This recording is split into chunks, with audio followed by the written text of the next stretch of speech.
Indonesia and folklore tales. I couldn't think of something that goes better together than those two concepts, and that's what we've got here with Mani, the story of Wewe Gobel, based on a folklore tale, although it seems to be adapted for this movie, about a woman who steals kids, apparently. Kids who are just not being watched by their parents, or who wander off, or need a bit of love and care. That's what Wewe Gobel does, and that's exactly what happens in this film. So we follow a divorced mother and her two children as they go back to a village. And one of the children is an older teen. The other one is intellectually handicapped, I suppose. It's about 8 years old. And while playing, that little boy goes missing. And the village chief tells the mother and the daughter about Wewe Gobel and about a bit of the history of the village involving a woman called Mani, who was assaulted and ultimately killed by the villagers for being a loose woman. Although pretty unfair when you kind of consider her story and the way that she was treated by the locals. And again, that's probably one of the things that you'll pick up in this village movie, how a woman like Mani gets treated by a pack of bored men who have nothing better to do with their lives than to try to conquer a woman just trying to go about her daily life. And that's where you start to feel a bit sorry for Mani. She's painted as the evil person, as the witch, as the bad character, because she does turn into Wewe Gobel. But ultimately, I found myself actually cheering for Mani just based on how she was treated by everyone, including a woman who purported to be her good friend, still does the same thing to her.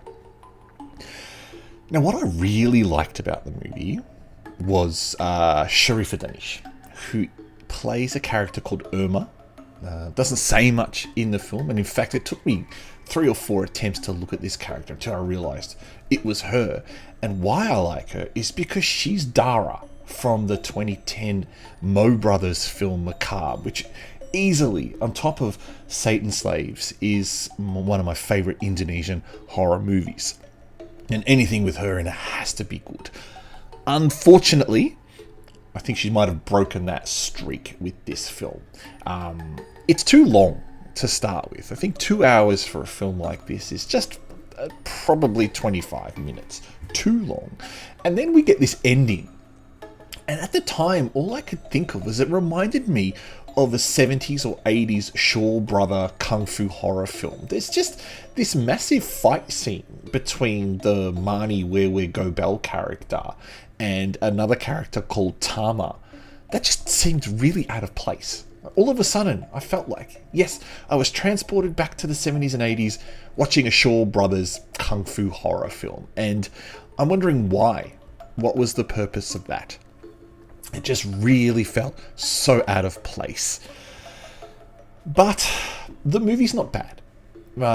Just a smidgen too long. It follows enough of the story of Wewe Gobel that you could probably pick up what it's about without knowing too much about the folklore tale, which I did do a little bit of reading beforehand. It has some really spotty special effects. I will admit there is some times where the visual effects just look utterly terrible. And that's most likely to do with doing a lot of night shots and then compositing characters who aren't well lit over night shots. It sticks out. It's a bit jarring and kind of looks, takes you out of the moment. And this is pretty typical for mid-budget Indonesian horror films. The special effects just need that extra week in the oven to fully polish. Using my patent pending ghost rating, which stands for great horror or stupid trash, give this 3 ghosts. I think out of all the Indo horror movies I've watched lately, this one's just a little bit above the rest of them. Certainly better than Temurun, and certainly better than the one that I watched yesterday, Kumantong, but that was Filipino. So we're getting slightly better films now. This one came out quite a while ago, and director Billy Christian has a new movie coming out soon, which looks pretty damn good as well.